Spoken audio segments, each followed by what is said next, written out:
캐나다에 뉴파운드랜드라는 지역이 있습니다. 1996년 이 뉴파운드랜드 지역을 지나던 미 해군 함대 앞에 캐나다 국적의 장애물이 포착되자 곧 교신이 시작되었습니다. 그 교신 기록을 여러분에게 읽어드립니다. 미 해군 충돌을 피하기 위해 북쪽 15도 방향으로 항로를 우회하기 바람. 응답 바람. 그랬더니 캐나다에서 충돌을 피하기 위해 차라리 당신 항로를 남쪽 15도 방향으로 우회하기 바람. 응답 바람. 다시 미 해군의 이야기입니다. 본인은 미 해군 함정이다. 되풀이 말한다. 항로를 수정하라. 응답 바람. 캐나다에서 안 된다. 당신 항로를 우회하라. 제발 응답 바람. 미 해군이 여기는 USA 링컨 항공모함이다. 미 합중국 해군 함대 중에서 제2위 함대다. 우리는 중국 군함 석대, 분양함 석대 상당히 많은 호위감과 함께 항해 중이다.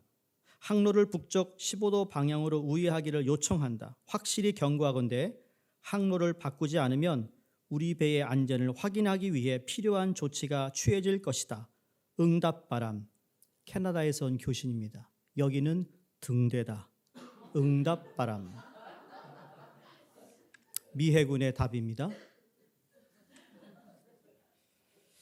여러분, 아무리 항공모함이 이끄는 대형 함대라고 해도 등대가 배를 피해갈 수는 없습니다. 이유는 등대가 기준이 되기 때문이죠. 분명하게 자리를 잡고 있는 등대를 기준으로 항해하는 것이 맞는 이야기고 그래야 배도 안전한 겁니다. 성경은 예수 그리스도가 교회의 머리다 말씀했어요. 또 예수님이 머리인 교회, 예수님이 기준이 되는 교회가 교회의 모습이고 교회의 본질입니다. 오늘 저희 교회 창립 36주년을 예배를 드리면서 지난 우리 36년 걸어온 박수보 원로 목사님이 개척하시고 또 이제 벌써 제가 오늘 13년째 담임을 마치니까 올해에 그러니까 박수보 목사님께서 한 23년을 목회하신 거나 다름없죠. 그 전에 개척 준비하셨을 거니까 더 많은 시간과 또 기도와 눈물로 수정교회를 시작하시고 또 우리 목사님 중심으로 오늘 여기 앉아 계신 우리 원로 장로님들 또 우리 연세 드신 권사님들 그 외에 많은 성도님들이 함께 참 땀과 눈물로 교회를 세웠다라는 것 이런 얼마나 감사한 일인지 모릅니다. 36년이 지나 여전히 그 교회가 존재하고 있고 그냥 거의 그냥 뭐 보이듯 안 보이듯 그런 것이 아니라 교회가 세워지고 또 우리 교회 건물이 있고 또 이 교회 안에서 예배드리고 있는 여러분 모두가 여러분 이 수종교회 한 공동체의 한 지체가 되므로 하나님께서 우리 교회를 사랑하시고 앞으로도 우리 교회를 통하여 하실 일들을 기대해 봅니다. 창립 36주년이기에 오늘은 다시 한번 교회에 대한 이야기를 여러분과 나누고 싶습니다. 도대체 교회가 무엇일까? 성경에서 말하는 예수님이 교회의 머리라는 것은 무슨 의미고 그럼 예수님이 기준이 된다는 되어야 하는 교회는 어떤 모습일까? 미국의 여러분 스타벅스 커피숍을 잘 아시죠? 이 커피 배설을 모르는 사람은 거의 없을 것입니다. 한국에서 스타벅스 커피점이 세계에서 가장 많은 매출을 만들어내는 스타벅스가 다 한국에 있다고 합니다. 미국에서는 뭐 여러분 2층, 3층짜리 스타벅스 보신 적 없죠? 한국은 왜 이렇게 커피숍이 큰지 모르겠어요. 한 커피숍을 갔는데 스타벅스는 아닌데 로컬 커피숍인데 100명이 들어가는 커피숍이 있어요. 커피에 미쳤어요. 진짜 커피 안 마시는 사람이 없을 정도에 한국에. 어찌됐든 커피, 이 스타벅스는 또 유명한 브랜드 네임 이름이니까. 여러분, 근데 그거 아세요? 한국에서 시작된 스타벅스에서 포인트를 적립하는 시스템을 한국에서 제일 먼저 도입해가지고 시작했다고 해요. 그래서 생일날 무료 커피를 주는 것도 바로 거기 시작이 되었고, 여러분이 커피를 많이 사 먹을수록 포인트를 받아서 나중에 스타벅스 물품이나 커피를 살 수 있는 것도 미국이 시작한 것이 아니라 한국에 있는 스타벅스가 시작한 거예요. 다시 말해, 한국 사람이 커피를 그렇게 사랑하고 한국 사람의 마케팅에 맞추어서 제작된 그 앱이 온 세계의 앱으로 번져 나갔다라는 거예요. 한국 사람 참 대단해요. 지혜도 있고 마케팅도 잘하는 것 같아요. 여러분, 이 스타벅스가 한창 인기를 얻을 때 2007년도죠. 2007년도쯤에 스타벅스를 창업했던 CEO가 하워드 슐츠라는 사람입니다. 이 사람이 다시 CEO로 복귀하겠다고 합니다. 이유는 회사의 위기를 극복하자였습니다. 그런데 실제로 그 시기에 스타벅스는 기업 지표상 아무런 문제가 없었습니다. 그때도 스타벅스는 여전히 잘 나가고 있는 중이었습니다. 그런데 하워드 슐츠가 많은 이 CEO만큼은 회사의 위기를 나는 감지하고 있다 그랬습니다. 이건 기업의 외적인 면이나 규모의 문제가 아니라 스타벅스의 정신이 사라지고 있기 때문이다 그랬습니다. 가장 좋은 커피와 안락한 분위기가 있는 휴식처라는 이 고유의 이미지에서 벗어나 어느 날부터 스타벅스 커피숍을 들어가면 아침 브렉퍼스트 샌드위치가 냄새가 나질 않아 커피가 아닌 그 외의 상품을 팔고 있는 공간이 되어가고 있다는 점에서 위기다 그랬어요. 그래서 그가 CEO로 자리로 다시 복귀한 후에 그가 제일 먼저 한 일이, 여러분, 2007년도에 미국 안에 있는 스타벅스 매장이 7,100개인데 7,100개를 동시에 닫아버렸어요. 그리고 바리스타 교육을 다시 실시합니다. 여기저기서 불만이 터져 나옵니다. 이유는 매장을 닫으면 수백만 불의 손해를 감수해야 하기 때문이었어요. 하지만 그는 스타벅스는 카페의 본질을 먼저 돌아봐야 합니다라는 점에서 커피가 있는 안식처라는 본래 컨셉에 충실하기 위해 커피를 만드는 이들에게 다시금 목적의식을 심어주는 본질, 그래서 다시 우리가 왜 스타벅스인지를 되새겨주는 일을 합니다. 아세요? 2007년에 그가 다시 CEO로 복귀한 후에 2021년까지 미국 안에 매장이 15,444개가 됩니다. 배 이상 늘었습니다. 왜 이렇게 본질이 중요한 것일까요? 본질을 찾기 위해 수백만 불을 잃는다 하더라도 그 가치를 다시 찾기 위해서, 여러분, 이 CEO는 수백만 불, 돈과 바꿀 수 없는 것을 그는 택한 것입니다.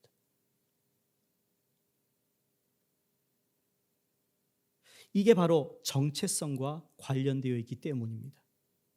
오랜 시간이 흘렀음에 팝 음악계의 전설로 남아있는 락, 여러분, 음악 그룹이 밴드 이름을 아십니까? 세계적으로 유명한 밴드가 누굽니까? 비틀스입니다. 비틀스의 이야기를 보면, 그들의 이야기를 들어보면 시대를 뛰어넘는 음악으로 전 세계 음악 팬들을 보유하고 있었던 그들이 활동을 끝내고 해체를 선언합니다. 왜 그래야만 했을까라는 질문에 비틀스 멤버의 살아있는 폴 맥카트니가 이렇게 얘기합니다.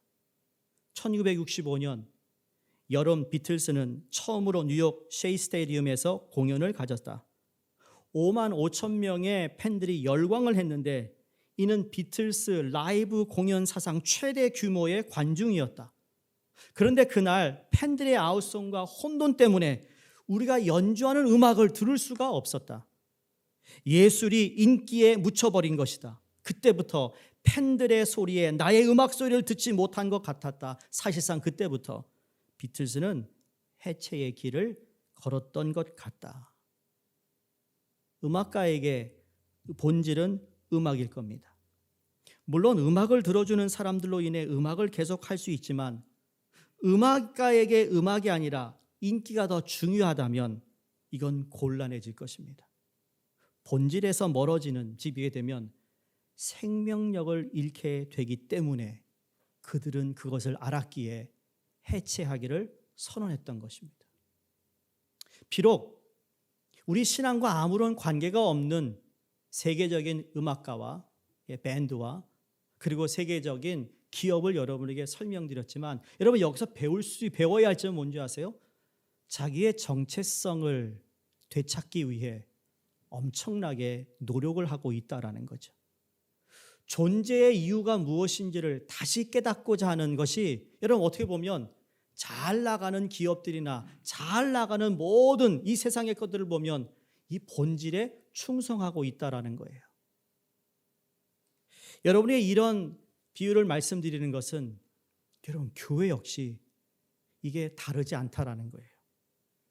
예수가 분명한 기준으로 자리 잡고 있는 교회만이 진정한 교회가 될 수 있기 때문입니다. 예수님의 심장을 품은 모임이 교회고 예수님의 보혈이 흐르기에 모임을 갖는 것이고 예수만이 드러나는 것이고 예수만 전할 수 있는 것이 교회라는 것입니다. 이 교회라는 건 사람이나 재정이나 건물같이 사라질 것에 의존하는 것이 아니라 살아있는 예수를 의지해야만 교회가 교회되는 것입니다. 교회가 크고 작고도 아닙니다. 얼마나 많은 성도가 모이고 얼마나 적게 모이느냐 이것도 아닙니다. 여러분 전 세계에 한국도 그렇고 미국도 그렇고 여러분 100교회 중에 65교회는 여전히 작은 교회들이에요. 작기 때문에 그 작은 목회를 하는 목회자는 실패한 목회자일까요? 그렇지 않습니다. 절대 그렇지 않습니다. 그 교회가 예수의 심정을 갖고 있고 보혈을 전하고 복음을 가지고 있는 교회라면 그 교회는 아무리 큰 교회 앞에서도 교회로서의 당당함을 이야기할 수 있습니다. 그렇다면 교회가 세워진 본래의 뜻, 교회를 향한 하나님의 처음 생각은 무엇인가를 묻는다면 고린도전서 1장 1절에서 3절에서 이렇게 정의를 사도 바울이 내려줘요. 여러분 스크린을 보시면 하나님의 뜻을 따라 그리스도 예수의 사도로 부르심을 입은 바울과 및 형제 소수대네는 고린도에 있는 하나님의 교회 곧 그리스도 예수 안에서 거룩하여지고 성도라 부르심을 입은 자들과 또 각 처에서 우리의 주 곧 저희와 우리의 주 되신 예수 그리스도의 이름을 부르는 모든 자들에게 하나님 우리 아버지와 주 예수 그리스도로 쫓아 은혜와 평강이 있기를 원하노라. 아멘. 성경은 하나님의 교회를 그리스도 예수 안에서 거룩하여지고 성도라 부르심을 입은 자들이라고 정의 내리고 있습니다. 각처에서 주 예수 그리스도의 이름을 부르는 자들을 이야기하고 있습니다.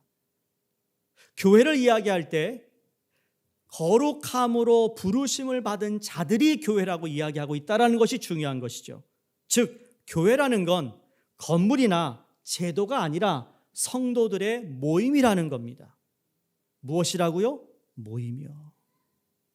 사도 바울이 서신서에서 너희는 모이는 데 힘쓰라 했던 이유가 바로 여기에 있습니다. 왜? 교회는 거룩한 성도들의 모임이기 때문에 거룩하게 부르심을 받은 그 성도들이 모임을 하지 않는다면 그 모임은 그 사람은 교회가 아닌 것이에요.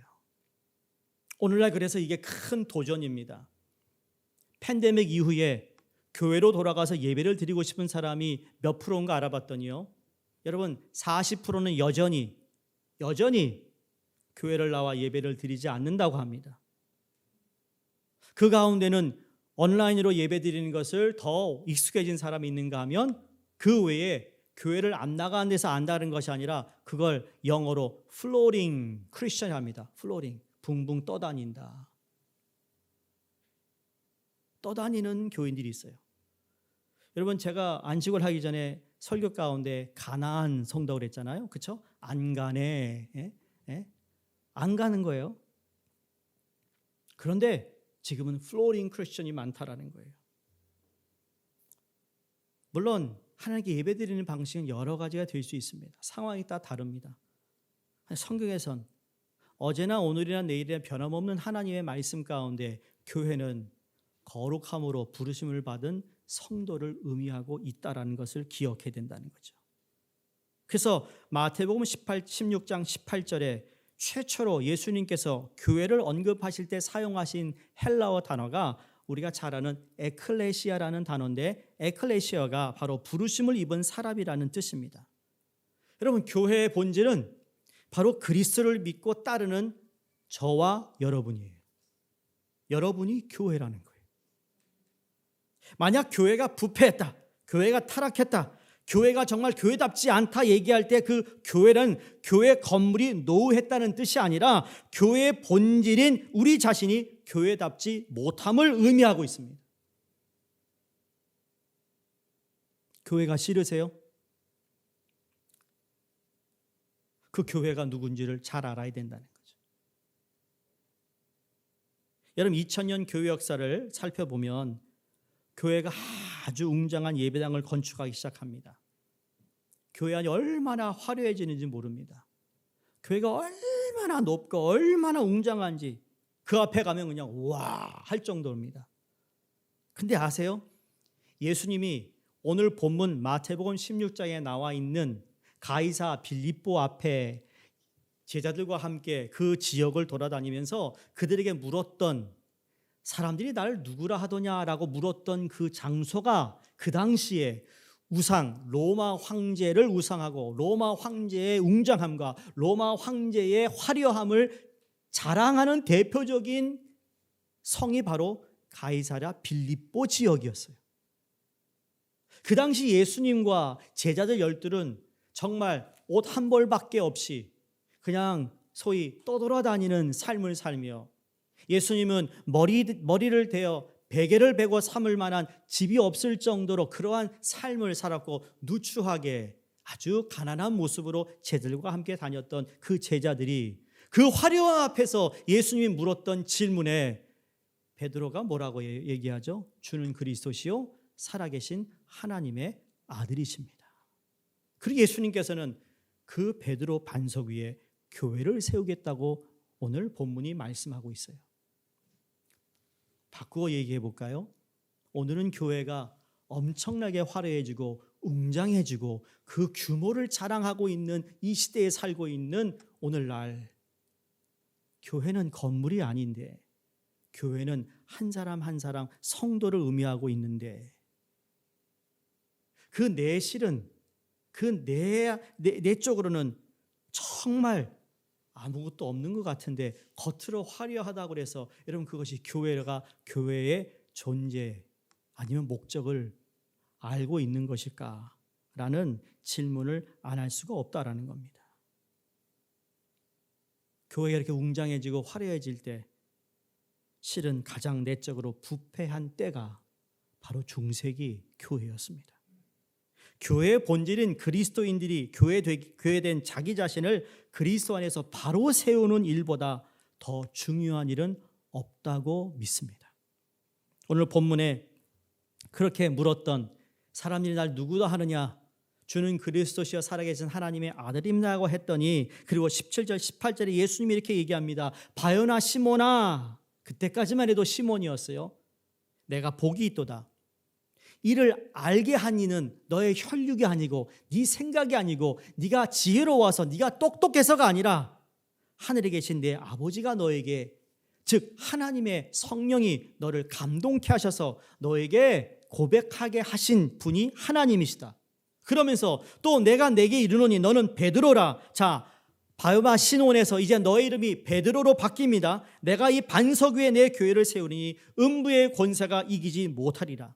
너무나도 잘 알고 있는 성경 말씀 중에 하나입니다. 여러분, 이 말씀의 배경은 이런 거에 시작됐어요. 15장에 보시면 바리새인들과 사두개인들이 계속 예수님이 가시는 곳마다 따라다닙니다. 그런데 15장에서 예수님이 떡 7개를 가지고 4,000명을 먹이신 기적이 기록되어 있어요.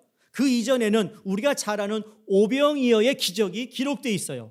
그래서 사람들이 표적과 기적을 보기 위해서라도 예수님을 따라다녔던 사람들이 그 무리 가운데 있었을 것이라는 거죠. 근데 그 가운데 바리새인과 사두개인들도 있었습니다. 그들을 향해 예수님이 마태복음 16장 읽지 않았죠. 6절에 이렇게 얘기하세요. 바리새인과 사두개인들의 누룩을 주의하라. 당시 제자들은 지금 예수님이 무슨 말씀을 하고 계신지 정확한 의미를 잘 몰랐을 것입니다. 예수님과 대화를 더 나눈 후에야 바리새파와 사두개의 사람들의 가르침에 경고하라라는 말씀이 무엇인지를 뒤늦게 깨달았어요. 그건 예수님의 기적만을 바라고 따르는 사람들을 이야기하고 있습니다. 자, 기적적으로 빵이 생겨났어요. 죽은 사람이 다시 살아났어요. 병든 사람이 고침을 받았어요. 이런 표적을 사람들이 원했다라는 것이죠. 근데 예수님은 마치 사역을 기적으로 여겨 욕망을 부풀리는 누룩을 주의하라 하신 말씀이에요. 여러분, 누룩은 뭘까요?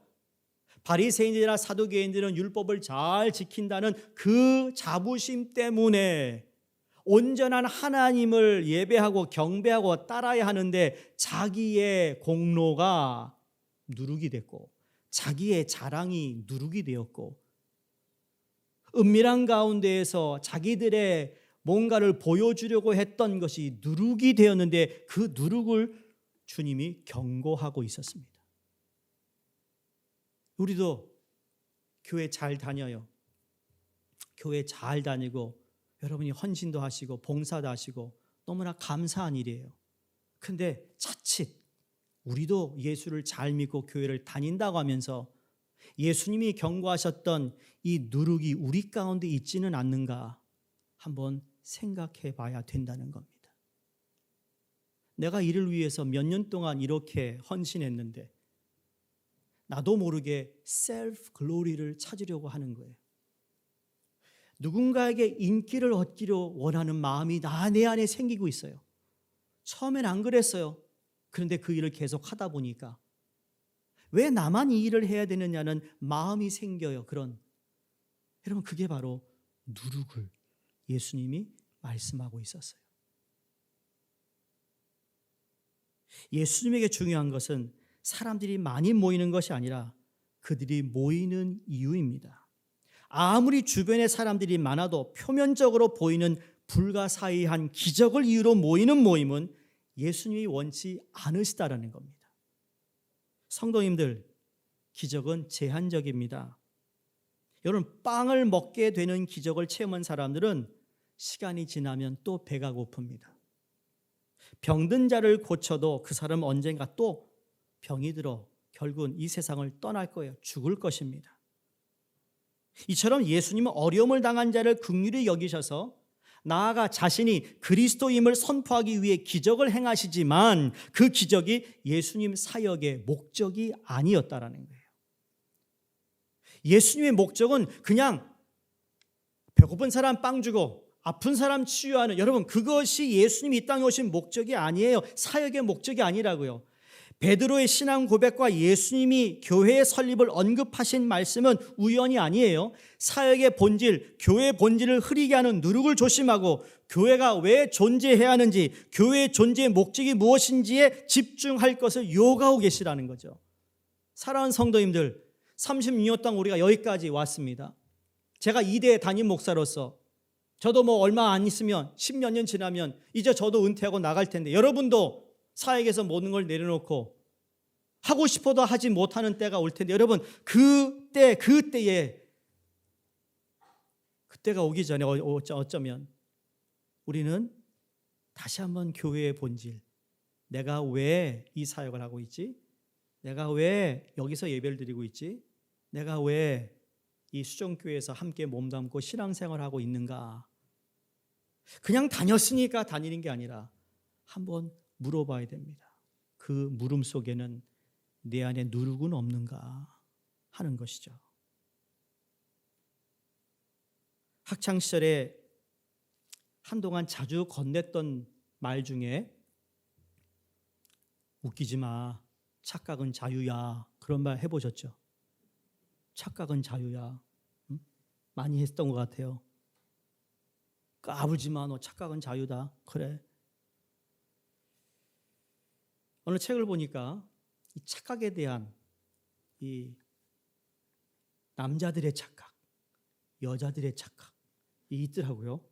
한번 들어보세요. 남자들의 착각이에요. 여자가 쳐다보면 자기한테 호감이 있는 줄 안다.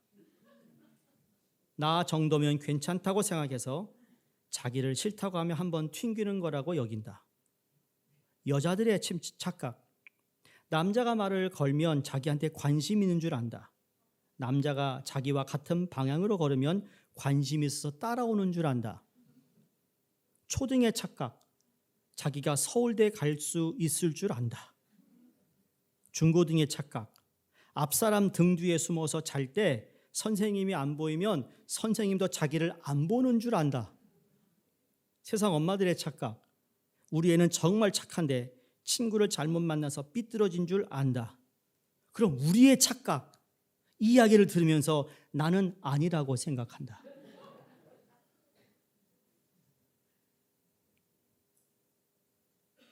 교회가 어떤 일을 하는가, 무엇을 하는가, what에 집중이 아니라 왜 존재하는가, why를 물어야 되는데요.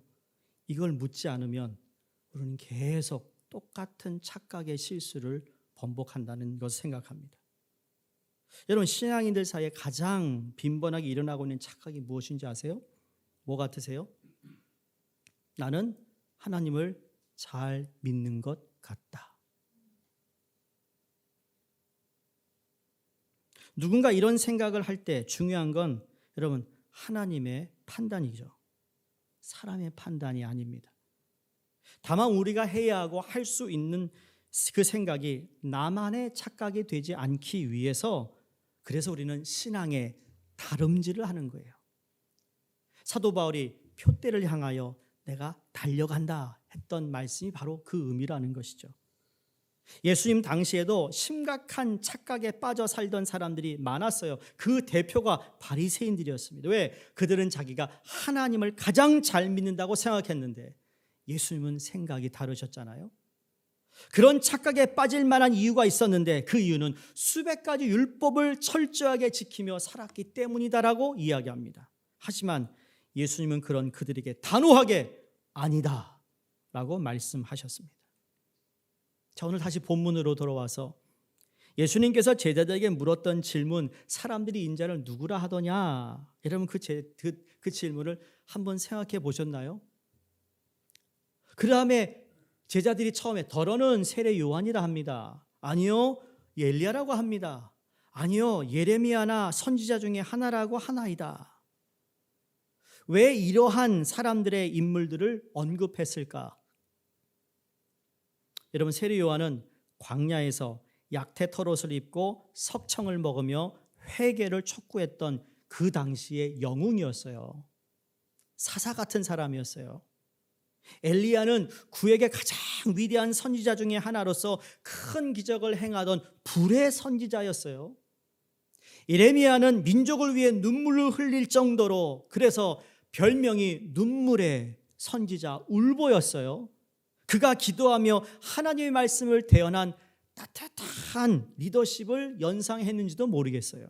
그런데 아셔야 될 게, 이러한 제자들의 모습은 오늘날 많은 사람들이 소위 얘기하는 좋은 교회, 좋은 목사를 찾아다니는 모습과 일맥상통할 수 있다라는 거죠. 사람들은 신유와 기적이 일어나는 어떤 카리스마가 있어 사람 마음을 시원하게 하고 그러한 메시지를 탁월하게 전하는 어떤 그 교회가 좋은 교회라고 이야기하고 선택하기도 하는데, 이에 대해 예수님이 분명히 우리에게 질문하는 게 있습니다. 그게 뭔가, 너는 왜 나를 믿느냐입니다. 왜 이 교회에 있니? 입니다. 그렇게 보여지는 사역에 그 교회를 간 것이니, 아니면 정말로 네가 나를 믿기에 있는 것이냐고 묻지요. 여러분, 우리는 이 물음에 다 답할 수 있어야 합니다. 교회는 이 물음에 대한 대답 위에 세워졌기 때문입니다. 예수님이 사람들이 날 누구라 하더냐? 엘리야, 세례요한, 예레미야, 다 이렇게 얘기하지만 그래? 베드로야, 너는 나를 누구라 하느냐? 여러분, 예수님이 너는 나를 누구라 하느냐? 그럼 어떻게 대답하실래요? 너는 나를 누구라 하더냐?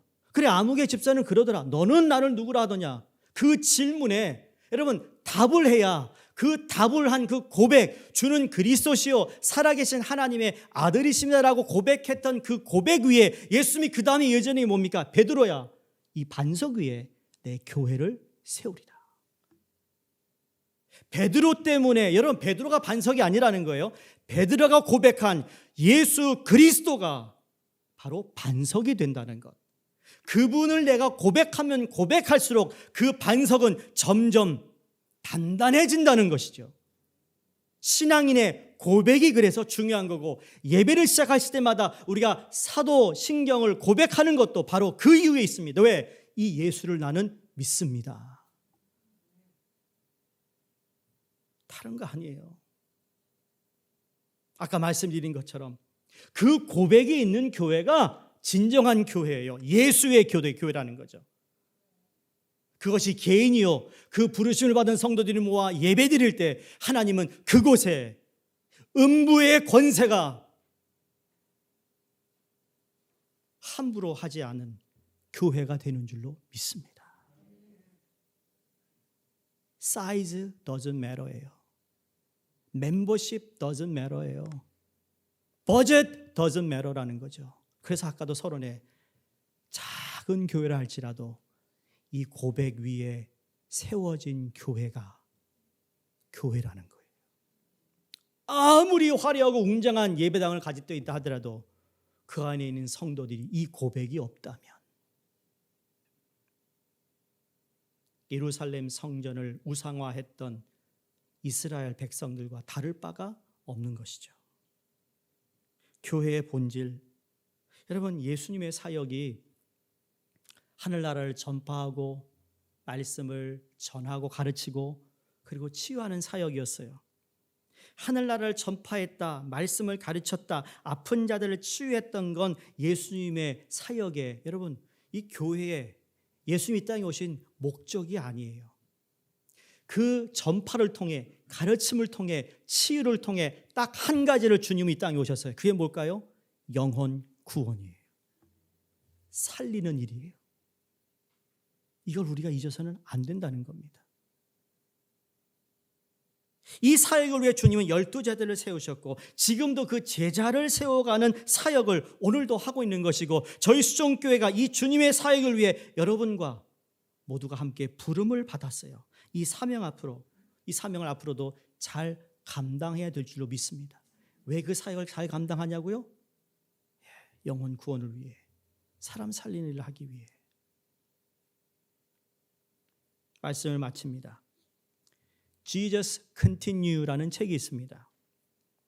J.D. 그리어라는 목사님이, 그분의 책에 이런 예화가 있어요. 한 목사님이 설교 중에 교인 10명을 앞으로 이렇게 불렀어요. 그리고는 그분들에게 소방차에 필요한 역할을 하나씩만 맡아주세요 그랬습니다. 한 분에게는 운전수가 되어주세요. 다른 분에게는 사이렌을 통제하는 역할을 맡아주세요. 또 다른 사람이 호수를 맡아주세요. 또 다른 사람에게는 소방차 뒤에 달린 이름 모를 작은 핸들을 돌리는 역할을 맡아주세요. 그러면서 10가지를 다 얘기했습니다.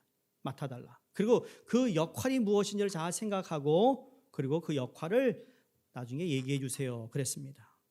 한 1, 2분 지났어요. 목사님이 다시, 자, 여러분에게 묻겠습니다. 자, 당신의 목적은 무엇이었습니까? 무엇입니까? 그러자 10명은 각각 자기가 맡은 역할에 대해 설명합니다. 핸들 돌리는 역할인데요, 이건 이렇게 하는 거 이렇게 합니다. 나는 사이렌을 통제하는 역할인데 이건 이렇게 합니다. 나는 운전을 맡았습니다. 등등 대답을 합니다. 10번째 사람이 대답한 후에 목사님이 다시 강단에서 이렇게 얘기해요. 여러분 죄송하지만 다 틀렸습니다. 여러분의 목적은 모두 불을 끄는 것입니다. 우리는 모두 세상 끝까지 복음을 전한다는 하나님의 큰 목적을 위해 존재하는 것도 마찬가지입니다. 내가 왜 어느 사역에, 내가 어느 목장에, 내가 여기서 무슨 교회를 위해 돕는 모든 일들은 여러분 딱 한 가지를 위해서요. 목적은 뭐예요? 하나예요, 하나. 그 사람 살리기 위해, 영혼 구원하기 위해, 정말 주님의 교회가 교회되기 위해 내가 그 역할을 하고 있는 거예요. 성가대는 성가대에서 그 역할을 잘하면 되는 거예요. 예배부는 예배부 잘하면 되는 거고, 여러분 우리가 친교를 다시 하게 되며, 여러분 친교를 다시 하는 거 얼마나 부담스러운 일이 아세요? 나는 안 부담스러워요. 우리 식사 준비하시는 거 얼마나 부담스러운지 아세요? 부담스러워. 그동안 얼마나 쉽게 우리가 예배 드리고 갔잖아요. 다시 재개하고 다시. 근데 여러분 우리가 식사를 함께 먹으며 그것이 작은 떡 덩어리 하나라도 왜 우리가 같이 이것을 나눌까요? 여러분 그 나누는 테이블에서 누군가에게 내가 격려가 되어주고 힘이 되어주고, 그래서 그분이 다시 주님 앞에 설 수 있게 된다면 여러분 그건 목적을 달성한 거예요. 먹는 것이 목적이 아니었거든요. 그 먹는 것을 통해 다시 그에게 새로운 힘을 줄 수 있고 주님을 따라갈 수 있는 새 힘이 그에게 주어진다면, 여러분 그게 교회로서 나도 오늘 작은 일이지만 하나님의 큰 목적을 위해 쓰임을 받게 되었다라는 거예요. 이거 잊어서는 안 됩니다. 누구는 일을 많이 하고 누구는 일을 전혀 안 하고, 여러분 안 하는 사람은 앞으로 분발해서 하면 되는 거고, 많이 한 사람은 많이 한 만큼 하나님께서 기억하실 것이고, 그러나 한 가지의 목적을 위해 우리가 다 쓰임을 받았다라는 거에 감사하고 기뻐한다면 우리는 교회로서 교회의 역할을 하고 있다라는 거예요. 각자 역할은 다를지라도 우리가 가진 사명은 똑같다라는 겁니다. 사랑하는 수정교회 성도님들, 우리의 사명은 같습니다. 우리는 복음을 전하기 위해 세상에 나가 복음을 전합니다. 전도지를 나가서 전도지를 전한다고 죽어간 영혼이 그것을 깨닫고 돌아올 수 있는 퍼센티지는 아주 작습니다. 그럼에도 불구하고 전도지를 전하는 이유는, 여러분 그 한 영혼이 주님께 돌아올 수 있는 계기가 된다면 하늘에서는 여전히 기뻐하시고 잔치가 벌어진다고 성경에 말씀하고 있습니다. 여러분 그것만이 내가 전도하는 건 아니죠. 전도를 잘하는 사람에게 응원해주고 도와주고 격려해주고, 이런 그것도 내가 시간상 안 되지만 그러나 그걸 통하여 한 가지 목적을 위해 뒤에서 밀어주는 사람이 있기에 서로가 그 목적을 위해 달려갈 수 있고 힘을 합치는 것이고 연합하는 것이라고 믿습니다. 우리 교회가 그런 교회 되기 바랍니다. 여러분에게 주어진 역할이 다 다르지만 우리는 We are in this together. 한 가지를 위해서 우리가 쓰임을 받고 있다. 그래서 기대해 보는 거예요. 교회 창립 기념 예배를 통해, 이 말씀을 통해 여러분에게 또 한 번의 기대를 하는 겁니다. 어떤 기대일까요? 교회됨의 기대입니다. 여러분이 그런 교회가 되기를 주의 이름으로 축원하며 그렇게 되기를 주의 이름으로 축복합니다. 기도하겠습니다.